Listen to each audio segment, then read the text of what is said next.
Bonjour à toutes et à tous, je suis Nicole Ewek et tu écoutes WeTalk, le podcast qui transforme l'échec en réussite. Aujourd'hui, je suis très heureuse d'avoir comme invité Siam Bengoua, qui est entrepreneur et humoriste. Comment vas-tu, Siam ? Ça va et toi ? Oui, très bien. Alors en fait, on arrive à se voir. Enfin, C'est pas évident. Est-ce que tu peux te présenter en quelques phrases ? Ouais, écoute, parce que tu es un couteau berbère. Ouais, je suis un couteau berbère. Je m'appelle Siam. Oui, en effet, je suis un petit peu... Je touche à tout, on va dire. Je suis productrice d'émissions sur YouTube, des émissions bienveillantes. J'ai plusieurs concepts qui sont très cool. Allez sur Siam TV. Et également, voilà, je suis comédienne également. Je me suis lancée dans le stand-up depuis quelques temps. J'apprends le métier et je passe des castings et j'écris. Je fais plein de choses. Moi, mon but final, mon chemin de vie, en fait, moi, j'aimerais faire des films à l'avenir, que ce soit dans la réal ou bien dans le scénario, jouer dedans. C'est vraiment pour ça que je suis sur Terre. Mais sinon, voilà, je m'amuse. Je fais des petits concepts sur YouTube, du contenu sur les réseaux et du stand-up. Voilà. D'accord. Ouais, belle présentation. Tu fais plein de trucs. Je fais plein de trucs. On n'a qu'une vie. Alors, je me dis... autant l'incarner à notre full potentiel et essayer de devenir la meilleure version de soi-même. Et c'est vrai qu'aussi l'intérêt dans mes émissions, c'est vraiment toujours dans cette dynamique de bienveillance, d'écoute et de partage d'histoires, de success stories pour essayer d'éveiller les consciences et essayer de faire de ce monde un monde meilleur. En tout cas, de le rendre meilleur que ce qu'on l'a vu. Ah non, je sais, mais c'est vraiment... Non, c'est vraiment pas une vanne. Moi, j'ai aspiration de... Et j'ai pas honte de le dire, de faire en sorte que ce monde devienne meilleur. Et j'ai pas honte de le dire. Parce que des fois, des gens, ils disent « Ouais, tout de suite, on se moque de toi quand tu dis que tu as envie de changer le monde. » Mais non, moi, j'ai pas honte de le dire. J'aimerais bien... En tout cas, faire en sorte... je suis contre toute forme d'injustice. Je ne sais pas si tu as regardé mes réseaux sociaux. Je suis très engagée. Quand il y a quelque chose que je trouve injuste, je le dis. J'ai des combats, j'ai des aspirations. Et puis éveiller les consciences à ma petite échelle, même si je ne suis pas Spielberg ou voilà. Rien que le fait de m'asseoir, de parler, d'échanger, d'écouter, de partager des opinions sur certains sujets qui concernent les hommes, les femmes, etc., de mettre le doigt sur des injustices, je trouve que c'est déjà un petit pas qui est bien, quoi. Alors, on va en parler un peu plus en détail, parce qu'il y a des traditions à WeTalk. Ok. Donc, tu t'es présentée. Donc, pour cet épisode de podcast, nous allons parler, dans un premier temps, du deuil que tu as vécu. Tu as perdu ton père et ta sœur. On va parler d'échecs, parce qu'à WeTalk, on parle d'échecs. Et ensuite, on va parler un petit peu de ta résilience, finalement. Qu'est-ce que ça t'a appris, ce que ça t'a apporté dans ta vie. Mais avant ça, il y a une tradition à WeTalk, c'est que je présente mes invités au travers d'un conte que j'ai réalisé écrit rien que pour eux, parce que j'écris également beaucoup. Et tu vas être l'héroïne de mon petit conte. Wow. C'est comme une espèce de cadeau que je fais pour toi. C'est une photo à l'instant T, c'est ma vision. Ça n'engage que moi, mais j'espère qu'il te plaira. Okay. Est-ce que tu es prête à l'écouter ? Ouais, je suis grave prête. Je suis un peu stressée. Non, ne te stresse pas. Okay. Alors, il était une fois une femme de cœur, une artiste dans l'âme qui aurait pu être un paradoxe, mais qui a su briller par son intelligence et ses valeurs. Dans un petit village du sud de la France, naît une enfant promise à un destin hors du commun. Siam Bengoua voit le jour dans un foyer où l'amour se respire, où l'on croit en la force du travail et en l'honneur du nom que l'on porte. Son père, un homme d'une élégance et d'une dignité aussi forte que son ambition, est arrivé en France avec 7 euros en poche et une dignité inébranlable. Ancien combattant pour la liberté de son peuple, il gravit un à un les échelons, devient ingénieur puis professeur. Sa mère, infirmière et princesse berbère, soigne avec la même douceur les corps et les âmes. Siam grandit dans cette chaleur. Elle est la fille de son papa. Elle se construit sous son regard fier et tendre. Il est son repère, son pilier et son refuge. Mais un jour, tout bascule. Après un été passé en Tunisie, son père découvre des ganglions. Le verdict tombe brutalement, un cancer. Et puis vient ce jour où, en rentrant de l'école, elle trouve la maison bondée, des visages fermés, des voix éteintes et du sucre partout. Des visages fermés, des voix éteintes et du sucre partout, éparpillés comme une prière silencieuse. Elle ne comprend pas tout de suite, mais elle le sent. L'air est plus lourd et à 23h, le rideau tombe. Son père s'éteint Elle n'a que 8 ans. Le choc est violent, le vide est abyssal. Son cœur saigne, mais dans cette nuit de douleur, une étoile veille. Elle le sait. Son papa n'est pas parti. Il est là, dans l'invisible, dans chaque souffle du vent, dans chaque victoire qu'elle décrochera. Alors elle se lève pour lui, pour sa mémoire, pour honorer ce qu'il lui a légué. Elle brille à l'école, cherche refuge dans l'excellence et cette quête d'exigence l'amène jusqu'à une école militaire où l'on ne l'attendait pas. Là, elle affronte les regards lourds de jugement. Une fille arabe? Une racaille, forcément. Mais Siam ne se laisse pas enfermer. Elle transforme chaque regard en défi, chaque préjugé et devient une force. Elle décroche son diplôme, prouvant qu'elle est là où elle doit être. Et puis l'Amérique l'appelle. Les États-Unis, cette terre où son origine ne lui sera pas ramenée comme un poids, mais comme une singularité. Là-bas, elle le sait, elle pourra être libre. Mais la vie, une fois encore, la frappe en plein cœur. Sa sœur aînée, Sania, son pilier après leur père, tombe malade. Un diabète sévère l'affaiblit et une greffe devient nécessaire. Siam est prête à lui donner un rein, sans hésitation. Mais le destin, cruel et implacable, en décide autrement. Alors qu'elle se précipite à Toulouse pour l'opération, elle arrive trop tard. L'injustice est vertigineuse. Le monde s'effondre encore une seconde fois. Mais comme avec son père, elle ressent quelque chose d'indicible, une présence, un amour qui ne s'éteint pas. Ils sont deux désormais à veiller sur elle. Alors elle part pour l'Amérique, qui l'accueille. Elle coécrit une pièce de théâtre, attire les projecteurs de NBC, croise la route des Longoria. Mais au-delà des projecteurs et des feux de la rampe, elle sait ce qui compte vraiment. Elle revient en France, traverse les strass et les jugements, les succès et les critiques. Mais elle n'oublie jamais qui elle est. Son identité, sa force, ses valeurs sont son armure. Et aujourd'hui, elle est bien plus qu'un nom, bien plus qu'un visage. Elle est une femme d'affaires, une stand-upeuse, une chroniqueuse qui éclaire les parcours de vie. Car elle a appris dans sa chair. On ne doit jamais juger un livre à sa couverture. Et Siam est une guerrière, une étoile qui brille non pas malgré l'obscurité, mais grâce à elle. Et son histoire, loin d'être terminée, continue d'éclairer ceux qui osent rêver. Waouh! Tu vas me faire pleurer. La chair de poule. Bon. Franchement, merci. Un petit cadeau. C'est incroyable. C'est le plus beau cadeau qu'on m'ait fait cette année, je crois. Vraiment. Ah bon? Ah non, c'est on est au mois magnifique. d'avril. Hein. Enfin, ouais, je sais, mais je pense même Ouais. Voilà. Non, mais c'est incroyable ce que tu as écrit. Merci. Ça me fait plaisir que ça te fasse plaisir. Alors, on va donc rentrer dans le vif du sujet. Ouais. Dis-moi, Siam, quelle est ta définition de l'échec? Oh punaise, je casse l'ambiance quasiment là. La définition de l'échec? Oui. Tu sais, on a souvent des préjugés. Et moi, je trouve que les échecs sont nécessaires. Parce que les succès nous endorment, mais les échecs nous réveillent, vraiment. Et c'est dans l'adversité, c'est grâce aux échecs qu'on arrive à s'émanciper et à s'extirper vers le haut. Parce que quand on a trop de succès, on a parfois tendance à penser que tout est acquis. Il y a une citation que j'aime bien. Je ne sais pas si c'est Will Smith qui l'a dit, mais je lui laisserai le crédit de cette citation qui dit Don't let success go to your head and failure go to your heart. Tu vois, ça veut dire ne laisse pas le succès te monter à la tête et l'échec te faire mal au cœur. Ouais. Voilà, on va dire ça. Et c'est vrai que quand on est confronté à l'échec, on se remet beaucoup en question, on doute de soi. Mais c'est comme ça qu'on apprend. Hein. Oui, puis c'est comme ça qu'on apprend. La vie. Ouais. Et justement, j'ai parlé rapidement dans mon compte de tes deux pertes. Comment on fait pour se construire après de tels événements? Alors, on n'a pas le choix. Vraiment. Surtout quand on a d'autres membres de sa famille qui comptent sur nous. En l'occurrence, moi, quand j'ai perdu mon père, je m'y attendais pas du tout. Ouais. J'étais petite, pour moi, c'était mon héros, mon meilleur ami. J'avais 8 ans.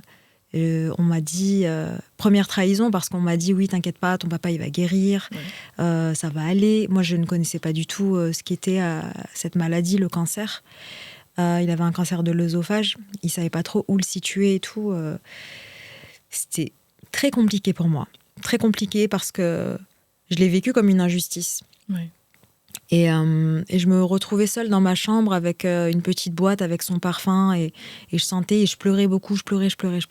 Je rêvais beaucoup de mon papa au moment où il est mort. J'avais fait un rêve où j'attendais le bus devant l'école et je vois que mon père était là et je courais, moi je rêve beaucoup.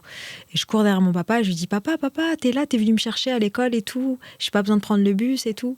Et là, dans mon rêve, et je vous assure que c'est vrai, il me regarde dans les yeux, il me dit non, moi je vais partir, mais toi, il faut que tu restes là et le bus il va passer pour toi. Mais non papa, moi je veux partir avec toi. Non, le bus il t'attend et moi je dois partir. Et donc après il part et j'étais très triste, après je me suis réveillée. Et après, je me suis dit, ah d'accord, donc c'est ça. Donc il est parti. Oui. Moi, je suis là encore à expérimenter cette vie d'ici-bas. Mais voilà, il est dans un monde meilleur, on va dire, entre guillemets. Je ne savais pas trop comment l'interpréter à cette époque-là. Mais je l'ai vécu comme une trahison, comme un gros traumatisme. Ma façon de gérer cet échec-là, on va dire, de la vie, ce trauma, ça a été de penser qu'il était toujours près de moi, faire comme s'il était toujours là, en fait. J'étais pas dans le déni, mais c'était ma façon d'accepter qu'il soit plus là. Oui. Donc, je l'imaginais toujours veiller sur moi. Alors, à l'époque, bien sûr, quand on est enfant, on croit que Dieu, c'est un grand monsieur avec une barbe blanche qui est dans les nuages. Donc, moi, je l'imaginais sur son nuage en train de veiller sur moi. Mais, je sais pas, d'une façon ou d'une autre, il m'avait jamais quittée. Oui. Et puis après, le deuxième traumatisme par rapport à ma sœur, ça, par contre, ça m'a vraiment, on s'y attend jamais, en fait. C'est ça, en fait, quand tu perds des gens, tu te rends compte à quel point la vie, elle peut être ambivalente, cruelle, ça te tombe dessus. Bon, on savait qu'elle était malade, etc. Elle avait déjà eu une grosse opération du cœur 3 ans avant. Mm-hmm. Là, je savais pas trop parce que comme moi, j'économisais, je travaillais. C'était juste avant de faire... Et c'est bizarre hein, parce que comme par hasard, j'avais pas eu l'université pour faire mon master aux États-Unis. Je l'avais pas eu en septembre, l'université. Et ils m'ont mis sur le programme à partir de janvier 2011 à l'époque pour faire mon master. Ils m'avaient pas mis en septembre. Et moi, j'étais là, mes potes et tout, ils vont partir avant moi. J'aurai un semestre de retard et tout. C'est pas grave, je vais bosser, je vais mettre des sous de côté et tout. Et justement... C'est en septembre que ma sœur est décédée. Comme quoi la vie. Hein. Comme quoi la vie, ouais. Et bon, on s'y attendait pas forcément, vu que je la voyais faire des allers-retours à l'hôpital et qu'elle se plaignait jamais, donc on savait jamais vraiment comment ça allait sa santé. Et non, c'était horrible parce que j'ai même pas pu lui dire au revoir. Je suis arrivée à l'hôpital, elle venait juste de décéder, elle était encore chaude. 5 minutes après son décès, on est arrivé quoi. On attendait. En fait, au moment où on attendait, ils étaient en train d'essayer de la réanimer parce qu'elle avait perdu. Ouais, non, le pire jour de ma vie, le jour où ma sœur décède, c'était vraiment Et qu'est-ce horrible. que ces 2 pertes t'ont appris sur l'amour ? Tu vois, c'est drôle que tu me parles d'amour parce que c'est des choses que j'aimerais vraiment mettre en lumière, en fait. Faut pas prendre les gens pour acquis. Oui. Tu vois, faut pas prendre les gens pour acquis parce qu'ils peuvent te quitter demain. Demain, je peux me faire renverser par un 12 tonnes et je suis plus là, tu vois. Mm. Et c'est ça qui est dommage, c'est que les gens qui n'ont pas perdu de proches, ils se rendent pas compte à quel point notre temps, il est compté. Il y a qu'une chose qui est garantie sur Terre, c'est la mort. Dans ta vie, c'est la seule chose qui est sûre, c'est qu'un jour, tu vas mourir. Je vais mourir. Mm. Tu vois ? C'est le seul truc qui est garanti et on ne sait pas quand est-ce que ça va tomber. Donc, il faut vivre chaque jour comme si c'était le dernier et chérir les gens qu'on aime tant qu'ils sont encore là. Moi, dès que ma mère elle m'appelle, j'y réponds direct. Je peux être n'importe où, rendez-vous, podcast, maman, allô ?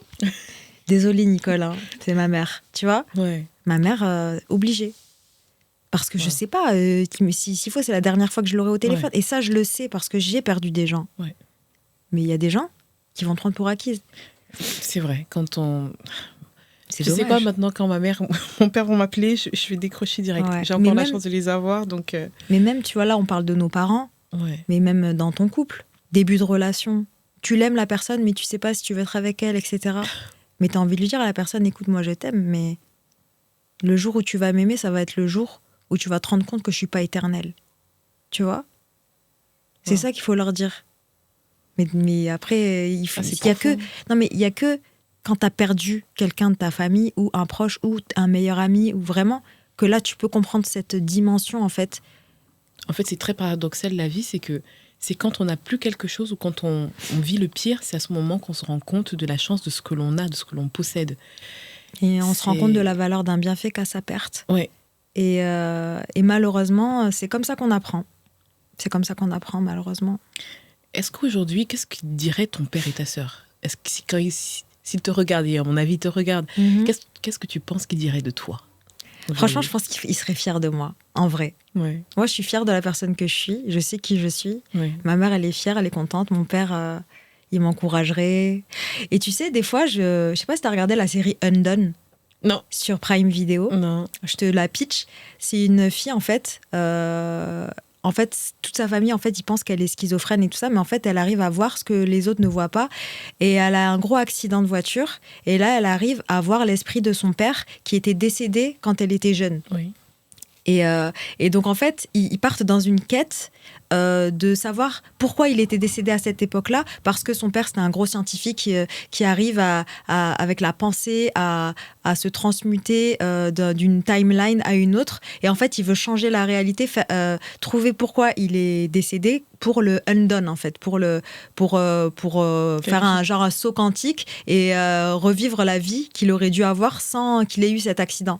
Et moi, des fois, j'ai vu cette série et ça m'a fait penser à moi, à ma situation. Des fois, je me pose la question, si mon père, il n'était pas mort, où je serais? Qu'est-ce que je serais devenue? Est-ce que j'aurais fait ci? Est-ce que j'aurais fait ça? Et c'est grave intéressant. Je dis peut-être que je serais un docteur, peut-être que... Tu vois, parce que quand tu as une perte aussi lourde que celle d'un de tes parents, ta vie, elle peut prendre un chemin complètement différent. Tu vois ce que je veux dire? Oui, moi, à l'époque où mon père il était vivant, je voulais être médecin, tu vois. Mais mon père, il avait un côté artistique, donc je pense que je serais quand même, dans tous les cas, je serais retournée dans l'artistique. Est-ce que tu penses qu'on peut changer vraiment de destin? Ouais, je pense. Franchement, je pense. Parce qu'on est toujours influencé par notre mode de vie, les personnes qu'on rencontre. Moi, je doute fort que j'aurais fait un lycée militaire si mon père était encore vivant. Tu vois? D'accord. Ça, j'en doute. Parce que mon père... pourquoi j'ai fait un lycée militaire? C'est simple. Mon père, il n'était pas dans l'armée. Il était docteur-ingénieur, prof de fac. Du coup... pour moi, c'était pas la trajectoire que j'étais censée prendre. J'ai fait un lycée militaire parce que mon père était décédé, j'avais 10 ans et j'étais là, ouais, j'ai envie de rendre mon père fier de moi. Qu'est-ce que je pourrais faire de grandiose? Je sais pas. Et là, c'était un 14 juillet, j'ai vu les Saint-Cyriens défiler. J'ai dit, ah, c'est quoi ça? Ah, pourquoi ils ont une plume et tout? Ah, ils sont en uniforme, mais c'est des étudiants, mais je comprends pas et tout, mais c'est quoi? Et là, je me suis renseignée, je dis, ah, mais c'est des lycées militaires, t'es en uniforme, c'est l'armée, mais l'encadrement, il est militaire, mais les profs, c'est des civils et tout, et apparemment, c'est l'excellence, t'as 100% de réussite au bac, tu peux faire des prépas, tu peux faire vraiment plein de trucs super cool après. Et j'ai dit, ah, bah tiens, je vais tester. Puis tu sais, j'avais peut-être un besoin aussi de prendre mon indépendance très jeune, donc je suis partie au collège. Mais si mon père avait été vivant, est-ce que j'aurais fait ça? Je sais pas. Je sais pas, vu que j'aurais pas eu... Ça, on ne le saura jamais. J'aurais pas eu ce besoin-là, vu que mon père était présent. Tu vois ce que je veux dire? Oui. Là, vu qu'il était absent, j'avais besoin de faire un truc et de partir. Est-ce que j'aurais fait mes études aux États-Unis? Peut-être, sûrement, je sais pas. D'accord. Ouais, je me pose plein de questions. Et si, peut-être tu vois, moi, je suis très Marvel, multivers, monde parallèle et tout. Je dis peut-être dans un monde parallèle, genre, mon père, il aurait été vivant et j'aurais peut-être fait ça, je sais pas. Peut-être qu'un monde parallèle existe, on sait jamais. Dis-moi, quel est ton plus grand échec, cette fois-ci, personnellement, dans ton parcours? Quel est le plus grand échec que tu aies connu et qu'est-ce que ça t'a enseigné? Professionnel? Dans le domaine que tu veux, professionnel, personnel. Je pense que c'était aux États-Unis, quand mon émission elle a été déprogrammée au bout du 3e épisode. Moi, je l'ai pris comme un gros échec. Mais ça m'a endurci de ouf. Je suis retournée faire les marchés, que je fais les marchés tous les étés. Faire les marchés, tu vendais des trucs au marché? Non, je fais des tresses africaines. C'est une blague? Je te jure. Bon, tu me coiffes après? Ouais, je te coiffe avec grand plaisir. Je te prends au mot, hein. Ouais, je te coiffe, il n'y a pas de souci. D'accord, ok. Et je suis très douée. Non, mais c'est une blague. Je te tu vas me jure. coiffer. Hein. Regardez Hair by Siam sur Instagram. Je te jure. Moi, je te coiffe si tu veux, il n'y a pas de souci. Je suis très douée à ça depuis. Et en fait, c'est comme ça que j'ai mis des sous de côté pour payer mes études. C'est en faisant les marchés. Parce que je savais pas quoi faire. J'étais là, bon, dernière année, master, il va falloir que tu aies 40 000 balles dans ton compte quand même. Oui. J'avais un peu de sous par rapport à mon papa qui m'avait laissé et ma mère qui avait mis de côté depuis des années. J'avais un peu de sous dans mon compte et tout. D'ailleurs, ma mère, elle voulait que j'investisse, que je construise ma maison avec ces sous-là. Elle voulait pas que je paye. C'est de l'argent jeté par les fenêtres, payer une université hors de prix aux États-Unis. Et je suis d'accord avec elle. Mais non, j'ai mis des sous de côté, j'ai bossé, j'ai fait les marchés depuis que j'ai l'âge de 18-19 ans. Et j'ai mis de côté, juste pour payer mes études aux États-Unis. Et c'était quoi déjà? Pourquoi on en est venu là? Ton plus grand échec? Oui, voilà. Et donc du coup, l'émission qui, je suis retournée faire les marchés et tous les étés et voilà et ouais, pour moi, parce qu'en fait, pourquoi? Parce que j'ai quitté les États-Unis et je pense que j'ai quitté les États-Unis trop tôt. Si je pouvais revenir 10 ans en arrière, peut-être que j'aurais fait les choses différemment. Mais après, je me dis, c'est mon parcours de vie, c'est pour ça que voilà, Dieu il m'a mis sur cette direction-là. C'est peut-être que j'avais des choses à faire en France avant de... Maintenant, de toute façon, avec Internet, l'intelligence artificielle, toute la mondialisation... Enfin, maintenant, tu peux bosser et faire tes trucs d'où tu veux. Même, il y a des tournages internationaux qui se passent en Europe. Mais la perception que les gens ils ont de moi aux États-Unis et la perception qu'on a de moi en France, elle est tellement différente, en fait. Oui, justement. Pour moi, on vit le paradoxe, là. Voilà, c'est ça, en fait. Et je me dis, peut-être que j'aurais dû rester, peut-être que j'aurais dû commencer le stand-up plus tôt, à ma vingtaine, quand j'étais là-bas, plutôt qu'à ma trentaine, quand je suis ici. Comment tu aurais su dans la vingtaine que tu voulais faire du stand-up? Je voulais faire du stand-up, mais j'avais pas le cran de le faire. En fait... j'ai commencé avec le théâtre, comme tu l'as dit dans ce magnifique conte, j'ai coécrit une pièce de théâtre et tout ça. Donc moi, c'était vraiment le théâtre qui était... voilà. Le stand-up, c'est un autre exercice, quoi. C'est vraiment un autre exercice. Et je voulais le faire, mais en anglais aux États-Unis, avec mon accent français, raconter des...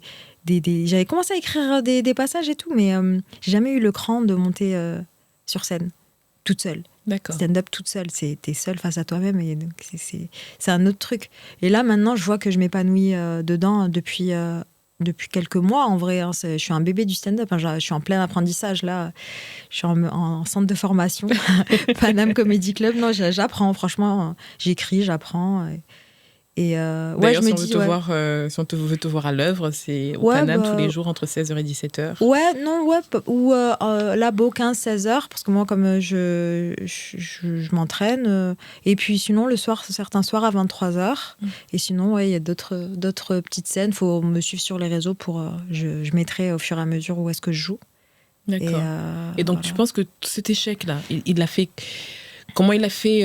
il a forgé ton destin? Qu'est-ce que ça t'a appris? C'est ce que j'ai fait. J'ai pris un attaché de presse. Oui. Genre, je suis venue, j'ai mis des sous de côté et c'était hors de prix, juste pour faire parler un peu de mon expérience et tout ça, pour essayer de me faire des contacts. Je connaissais personne à Paris. Moi, je suis une meuf du Sud, je suis une campagnarde du 82, 8-2 dans la place. Un petit village entre Toulouse et Montauban. Oui. Voilà, je suis arrivée là... J'ai pris un attaché de presse, je l'ai payé grave cher et tout, juste pour faire 2-3 articles dans des trucs. Franchement, si c'était à refaire, j'aurais pas refait. Mais en même temps, si c'était mon chemin, donc c'est le chemin que j'ai dû emprunter. Écoute, la débrouillardise, voilà. Je suis venue, j'ai réussi à trouver un plug pour bosser chez M6, M6 Boutique et tout ça. Donc j'ai bossé un petit peu là-bas. Après, de fil en aiguille, je me suis un peu... extirpée, j'ai fait un peu de télé et après voilà, j'ai rebondi, journalisme, chronique TV et après production, quand j'étais chez OKLM, j'ai rédaction, rédac chef, production de 2 émissions et après voilà, je me suis lancée seule sur YouTube. Et, finalement, d'un échec qui n'est même pas de ton fait, au final. Ouais, que des échecs, mais en fait, ça m'a fait grandir. À rebondir. Et que les échecs sont sentimentaux aussi. Ah, tu veux en parler? Ouais. Non, mais c'est... Vas-y, on aime les choses comme ça. Vas-y, dis-moi tout. Oui, ça, c'est le pire. Échecs sentimentaux. Premier gros échec sentimental, c'est quand ma sœur était à l'hôpital. Ouais. J'étais en relation avec un homme. C'était mon premier amour, quoi. C'était mon premier... on va dire, voilà. Tu penses que c'était l'homme de ta vie, quoi. En fait, non, je pensais pas que c'était l'homme de ma vie parce que je savais que j'allais partir aux États-Unis, j'allais finir mes études et pour moi, mes études, c'est toujours en premier. Oui. Non, c'est juste que j'étais en admiration devant cette personne, je pense. Je le voyais comme, tu vois. Et quand ma sœur est morte, il n'a pas été là pour moi. Il ne m'a même pas envoyé un texto, il ne m'a même pas téléphoné, il ne s'est même pas déplacé. Tous ses potes étaient là parce qu'on s'était disputé avant, en fait, et de fil en aiguille, en fait, histoire, je lui dis, ouais, ma sœur et tout ça, on s'est vus, genre 2-3 jours avant que je descende à Toulouse. Et là, il me dit oui, il m'envoie un message, il me dit oui, ça va. Et je dis, bah non, ça va pas trop, ma sœur. Il me dit, ouais, c'était quoi déjà l'histoire? Alors que je lui en avais parlé. Donc là, dispute. Je dis, mais je t'ai dit qu'elle est en réanimation, elle est à l'hôpital. Il me dit, ah ouais, ok, courage. Du coup, là, je pète un câble. Normal, je dis ouais, tu t'en fous de ma vie en fait. Je te dis ma sœur c'est grave et tout. J'ai l'impression que tu t'en fous. Bref, je me dispute avec lui. Après pas de nouvelles et après 2 jours après ma sœur décède. Et là, pas de nouvelles de lui. Genre tous ses potes ils m'envoient des messages, ouais, toutes mes condoléances. Alors moi je vis la pire période de ma vie. Et en fait je l'ai vécu comme un abandon, un gros échec en fait. Tu vois comment une personne que t'aimes, pour qui tu aurais pu donner ta vie, elle est même pas là pour toi quand tu perds un membre de ta famille. Et là, en fait, grosse désillusion, je me suis dit, waouh, en fait, il m'aimait pas. Et voilà, tout simplement, tu vois. Il n'y a pas eu d'explication plus tard, Si, des années après, plus tard 2 semaines plus tard, il m'envoie un message, toutes mes condoléances. Et après, j'ai dû lui envoyer un pavé où je dis, ouais, j'étais vénère, j'ai tué une meuf de filles, ouais, voilà. On sait s'exprimer, nous, les filles. Ouais, voilà, une petite meuf de 22 ans qui a le cœur brisé et qui vient surtout peu cœur brisé par rapport à ma sœur. Hein. Lui, c'est qu'un détail dans ma vie. Mais en fait, si tu veux, ça m'a vraiment bloqué. Juste pourquoi ça, c'est un des plus gros échecs dans ma vie amoureuse, parce qu'en fait, ça m'a bloqué. En fait, après, je suis restée célibataire pendant peut-être 3-4 ans après. J'ai dû faire 1 ou 2 dates, tu vois, mais après, je crois que j'ai rencontré une autre personne, la personne après, la prochaine personne. La personne suivante. La personne qui est venue après, avec qui je me suis mise en couple, je devais avoir 26, 27. Ouais. Ça s'est mieux passé? Non. Après, je tombe amoureuse d'un mec qui n'avait pas la même religion que moi. Ouais. Aïe, aïe, aïe. C'était rédhibitoire. Non, moi, au début, j'étais là, ouais, vas-y, on verra ce qu'il adviendra. Et après, je tombe amoureuse de lui quand même. Ouais. Je dis, ah ouais, mais non, en fait, non, c'est pas possible. Jusqu'au jour où je dis, ouais, non, quand même, je t'aime bien et tout, on s'entend bien. Mais ouais, après, lui, il me dit, ouais, non, moi, il faut que je me marie avec une fille qui a la même religion que moi. Et après, là, on essaye de s'oublier. Mais lui, pareil, c'est compliqué de son côté, c'est compliqué de mon côté. On s'est déjà recroisé 2-3 fois et tout. Wow. Et après, bon, quand t'aimes les gens, tu les aimes de loin aussi. Hein. Tu peux les aimer de loin. Lui, c'est une personne que je respecterai toute ma vie et à qui je souhaite beaucoup de bonheur. Comment on fait pour... Pardon, hein, parce que là, je pense qu'il y a des femmes amoureuses qui vont t'écouter. Et je pense que les hommes, ils arrivent peut-être plus facilement à prendre du recul. Mais comment on fait pour gérer finalement ce type d'amour où c'est dur. Faut pas être dans la dépendance parce qu'en fait, si tu veux, personne n'appartient à personne. L'esclavage, c'est révolu, on est d'accord. Oui, complètement, on est d'accord. Donc on peut pas se dire, ouais, cette personne, elle m'appartient, c'est de la possession, c'est pas de l'amour. Tu vois ce que je veux dire? Quand t'aimes vraiment quelqu'un, tu lui souhaites le meilleur, tu vois. Bien sûr.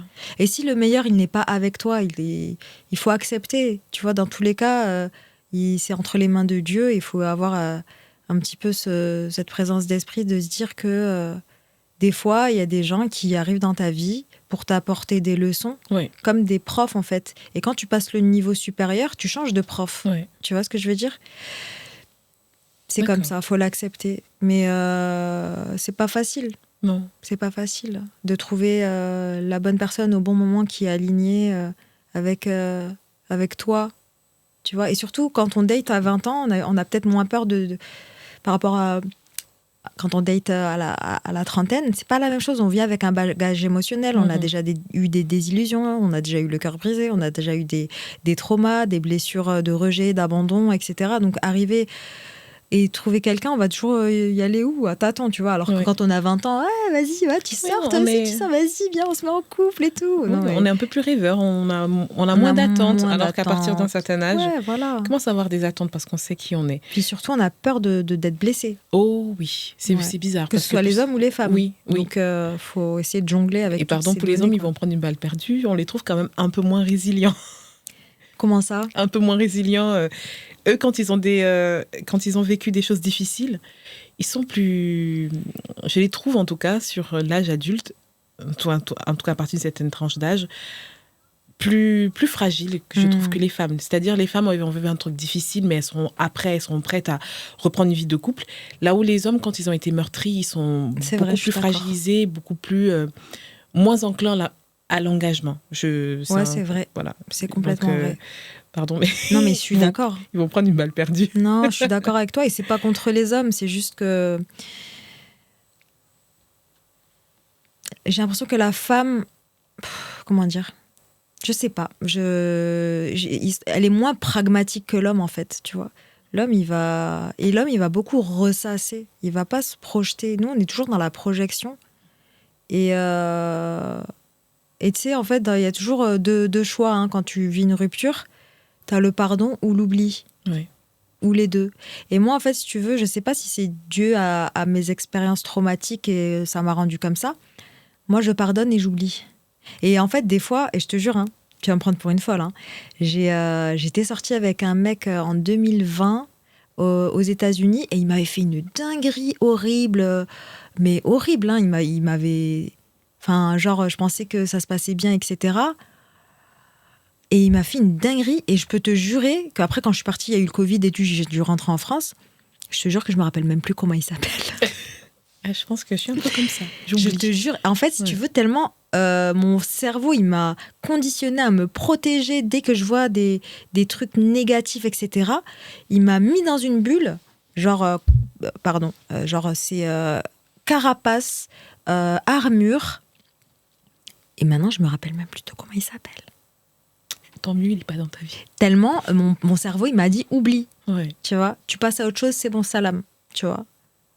Okay. Je sais pas si c'est peut-être un super pouvoir. Je sais pas, je sais que j'ai le même truc, mais je sais pas, sauf que après, parfois, face à certaines situations stressantes, je peux me retrouver à avoir des réactions que les autres ne comprennent pas. Ouais. Et je suis obligée à un moment de parler, de me rendre compte, ah ben punaise, parce que telle chose m'était arrivée il y a tel moment, mais de creuser pendant longtemps, parce que je comprends pas ma réaction à l'instant T, et je sais plus d'où ça vient. Donc il y a un revers. C'est un mécanisme de protection aussi. Oui, tout à fait. Et moi aussi, vu que tu as vu le gros choc que j'ai eu par rapport à ma sœur, que là, c'est vraiment le pire truc qu'on ait pu me faire, c'était ça pour moi. J'ai des mecs qui m'ont trompée. J'ai même un mec avec qui je suis sortie qui avait foutu une meuf enceinte, s'il te plaît, et qui avait provoqué la rupture comme si c'était moi la fautive. Oh oui, d'accord. Et genre un mois après, je me fais larguer comme une de mère. Et un mois après, j'apprends quoi? Qu'il a fait un halal avec une meuf qu'il a mis enceinte. Et dis-toi, même ça, c'était pas pire que l'abandon que j'ai vécu avec ma sœur. C'est pas pire. Non, je pense pas que ce soit pire. Il y a rien de pire que ça. Non, je pense. Ouais. Là, en fait, j'avais besoin que l'homme que j'aimais à cette époque-là, j'avais besoin qu'il soit là pour moi. Il t'a donné quoi? Enfin, il t'a jamais donné d'explication aujourd'hui? Non, il m'a dit oui. À chaque fois qu'il y a un problème, c'est moi le coupable, etc. Et le pire, c'est qu'on s'était recroisés à un resto. Il était venu. Moi, j'étais avec mes copines et tout. Il est venu avec une de ses nombreuses conquêtes et tout, il lui tenait la main, la meuf ça, elle n'a pas dû comprendre et tout. Le mec, il l'assoit à côté de moi et moi, j'étais grave bien habillée et tout. Et j'étais grave en mode et tout, trop fraîche. Il est venu, il s'est assis, il est resté 10 secondes et il s'est barré. Il n'a pas supporté de me revoir. Il s'est jamais excusé.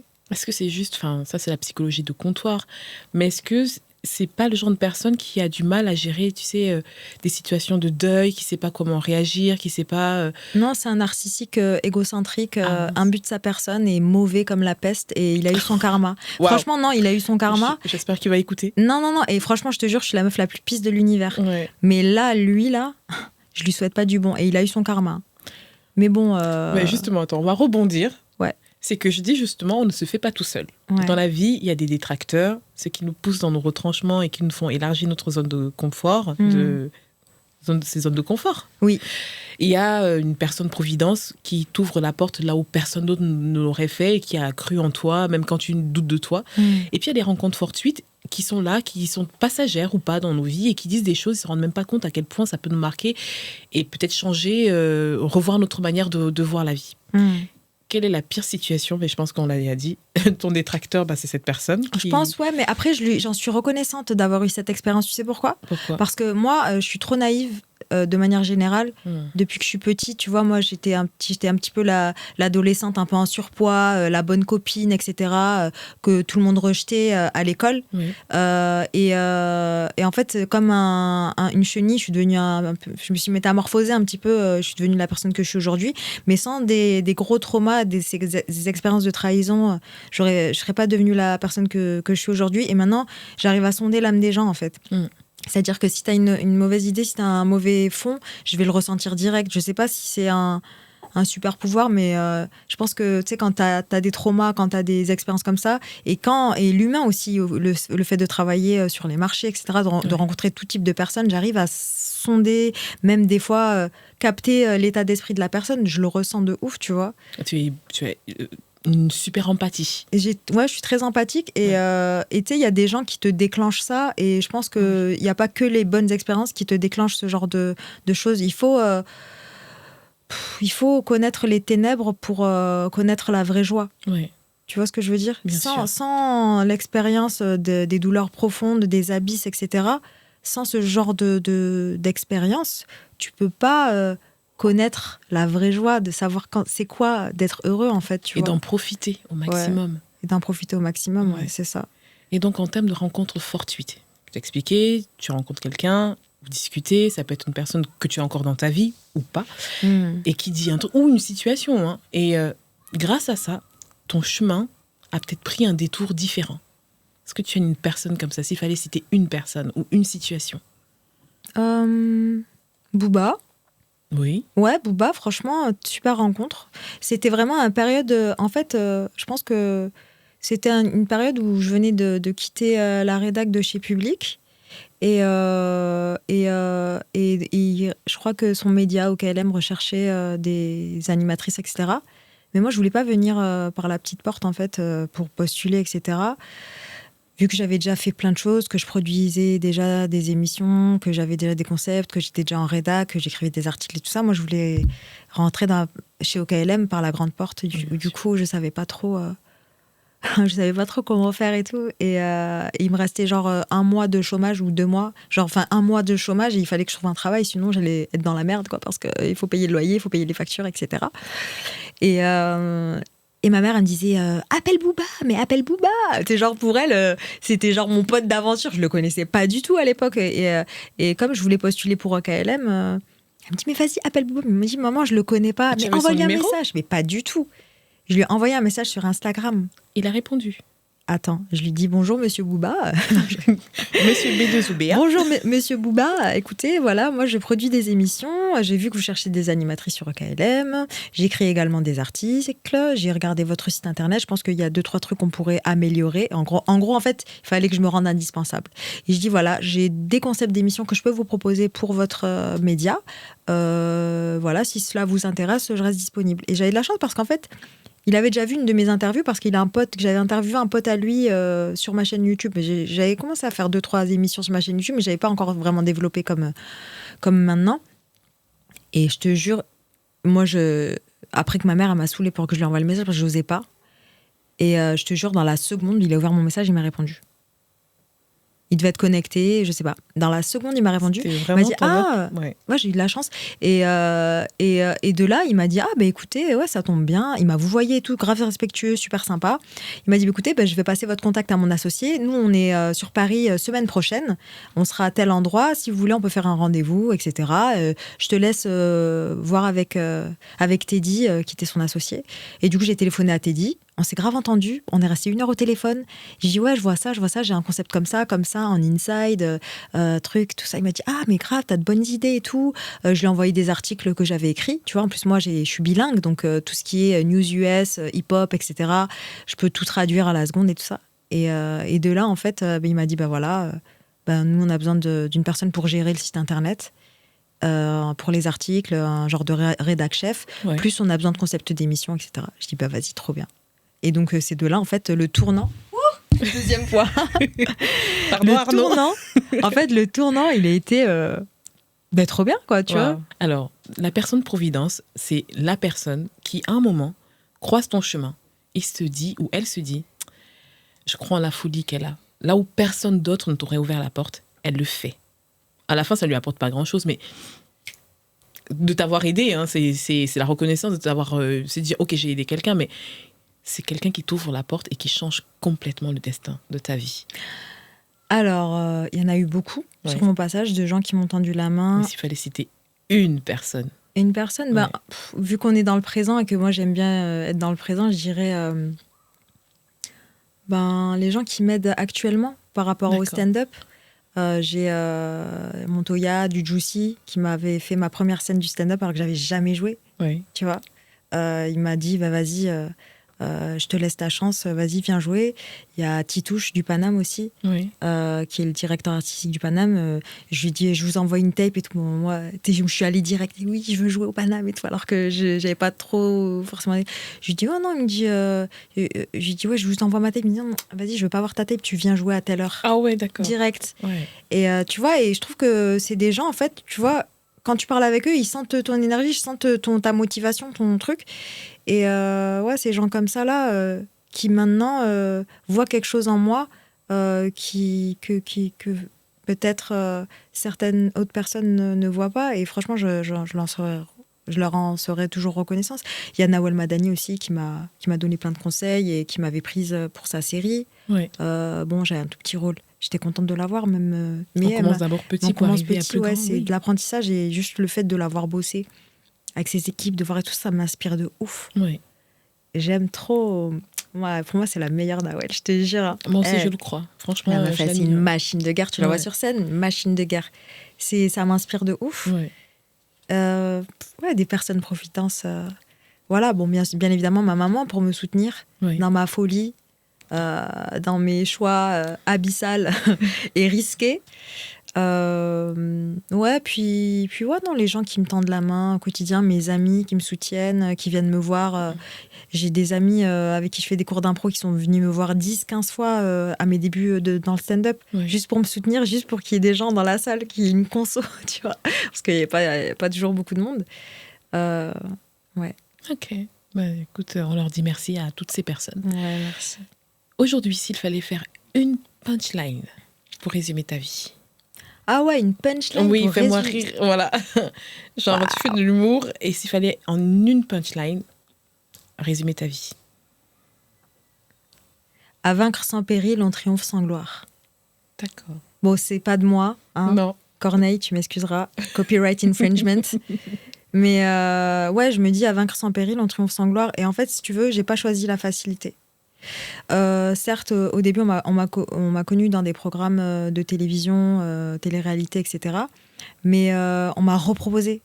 Et j'ai vraiment choisi la difficulté, apprendre le métier de journaliste chez Lagardère sur le tas, parce que moi, j'ai un master en commerce international, major management, marketing. Et j'étais pas du tout dans le journalisme, mais j'ai vraiment appris dans la rédaction à Lagardère. Écrire des articles, des fois je restais jusqu'à 10h et tout ça, j'étais payée à coups de lance-pierre, vraiment, j'étais très mal payée et tout. On m'a proposé des grosses sommes pour retourner dans des émissions de télévision, j'ai refusé. Tous les programmes et tout ça, W9 et tout ça, j'ai refusé. Je me dis non, en fait, j'ai fait ça, pourquoi? Juste pour me faire connaître et pour me faire des contacts. Je ne suis pas venue pour faire de ce genre d'émission-là. Oui. Du coup, j'ai choisi la difficulté. Je me suis vraiment mise dans le journalisme, même si on me proposait des très grosses sommes à côté. J'ai appris la prod, j'ai vraiment tout appris en tant qu'autodidacte et tout ça. J'ai choisi ce chemin-là dans la difficulté pour pouvoir après m'émanciper et faire les choses que j'aime aujourd'hui. Justement, aujourd'hui, tu as gagné une forme de notoriété. Quel est ton rapport à la réussite ?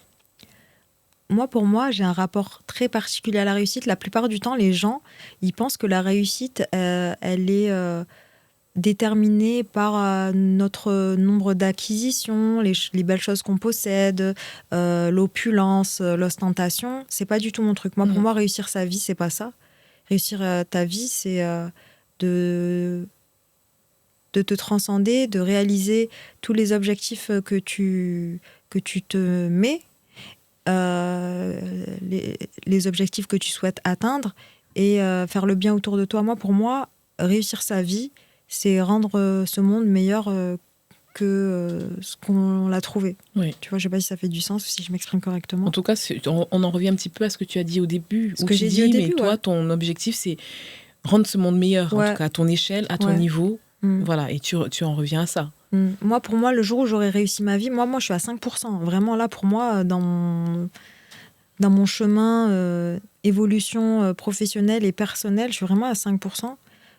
J'aurais réussi ma vie le jour où j'aurais fait de beaux projets cinématographiques, où j'aurais peut-être monté mon spectacle de stand-up, où je serais mariée avec 2 enfants en bonne santé, Inch'Allah, si Dieu me donne. Ouais, en fait, ouais, j'aimerais bien aussi avancer dans ma vie personnelle Oui. et ma vie professionnelle. D'accord. Voilà. Et là, c'est pour ça que je suis vraiment pas encore... pour moi, je suis pas encore réussi. Ouais, je suis à 5%. Est-ce qu'il t'est arrivé de souffrir du syndrome de l'imposteur? Oui, beaucoup. Et tu fais comment pour gérer? Est-ce que dans ta carrière professionnelle, dans ta vie personnelle, parce que même dans la vie perso, parfois on ressent du syndrome de l'imposteur. Ouais. Alors, je sais pas si c'est le syndrome de l'imposteur en ce qui me concerne, mais beaucoup d'autosabotage en tout cas. Est-ce que ça fait du sens? Est-ce que ça revient un petit peu tout à fait. C'est ouais, de l'autosabotage, oui. beaucoup. Sentir paralysé, c'est quand t'es pas tu fais de l'autosabotage quand tu te concentres sur les choses négatives de ta vie et pas les choses positives. Quand tu n'es pas dans la gratitude, t'es dans le doute et ton cerveau, il est focalisé sur les choses que t'as pas plutôt que les choses que t'as et t'es dans une spirale qui va attirer que du négatif à toi. C'est ça, quand on s'auto-sabote, c'est qu'on met qu'on se focalise sur les choses négatives et il faut surtout pas, parce qu'après, des fois, c'est dur de sortir la tête de l'eau. Là, il faut essayer de cultiver la gratitude au quotidien. Ouais. Rien que le fait de toujours avoir ma mère avec moi, d'avoir ma sœur, d'avoir un petit neveu tellement mignon, adorable et drôle et artiste aussi. Tu vois, mon petit neveu... Ouais. C'est une star. C'est vraiment une star. Il aime trop. Il nous a dit là pour Noël, tu veux m'acheter le micro accroché? Alors c'est le micro avec un trépied parce qu'il veut chanter, lui. Oui. On lui a acheté plein d'instruments de musique, vraiment comme mon père. C'est un artiste, il aime trop la musique. Dans cette famille, il y a beaucoup d'artistes. Ouais, beaucoup d'artistes. Ouais. Franchement, mon daron, s'il n'avait pas été professeur, bon, lui, il n'a pas eu la même vie que moi, donc lui, il avait besoin d'un statut. Il était extrêmement intelligent. Donc du coup, il a pris ce chemin-là, mais il était passionné par la musique. Il jouait de la mandoline, il chantait avec son groupe et tout. Ouais. Eh ben. Et ma grande sœur, pareil. D'accord. S'il fallait dire une chose, et c'est, je pense, mon avant-dernière question. Je ne sais pas si j'en aurai une dernière, mais en tout cas, ça dépendra de ta réponse. S'il fallait dire une chose à la Siam qui avait 8 ans et qui venait de perdre son papa, qu'est-ce que tu lui dirais? Ouais, j'aime bien cette question. Des fois, je la pose à mes invités. Bah écoute, je lui dirais de sécher ses larmes, d'être forte et de ne pas douter surtout. De ne pas douter d'elle, de ne pas douter... Tu sais, je faisais un exercice quand j'avais 8 ans. Trop bizarre, tu vas me prendre pour une folle. Je me regardais, tu sais, parce que j'étais vraiment en surpoids. Après, pas forcément à 8 ans, mais genre dans mon adolescence à 10-12 ans. Je me regardais dans le miroir et j'essayais d'imaginer à quoi j'allais ressembler quand j'allais être grande, tu vois. Et genre, je voyais le visage que j'ai maintenant, tu vois, trop bizarre. Je m'imaginais avec un peu plus mince, tu vois, avec... les cheveux longs, parce que j'en avais marre. Ma mère, elle me faisait tout le temps des coiffures, cheveux carrés, franges et tout, ça me saoulait. Genre cheveux longs et tout. Et en fait, c'est trop bizarre, c'est ce travail de visualisation. Ouais, je m'apprendrai en fait en tant que petite fille que tout est possible dans la vie, qu'il faut faire les choses comme si tu les avais déjà. Je leur ai appris la loi de l'attraction, je leur ai appris plein de choses pour qu'elle évolue sereinement et lui dire de ne pas s'inquiéter, surtout. Ouais. Mais surtout, elle avait déjà compris quelque chose, la force de la visualisation. C'est fou quand même, et je ne le savais même pas à cette époque-là. Comme quoi, en fait, on fait des choses instinctivement parce qu'on en a besoin. Et peut-être parce que le destin que l'on a est plus grand que nous et qu'on ne peut pas le changer. C'est pour ça, d'où ma question au début, mais est-ce que tu crois qu'on peut changer de destin? Et je me dis souvent qu'il y a des destins qui sont plus grands que nous, qui nous ont choisis. Et que quels que soient les événements qui peuvent nous arriver dans nos vies, tout mène à ce fameux destin. Donc, au moment où tu te regardes dans ton miroir quand tu es petite, c'est la grande Siam qui sait où elle va, qui lui demande de faire ça. Et elle se voit. Parce qu'en plus, l'enfant a la puissance de... Parce qu'il n'a aucun biais, il n'a aucun schéma particulier, mais il sait au fond. Et malheureusement, c'est cet enfant intérieur que l'on perd. On perd sa voix au fur et à mesure de l'âge.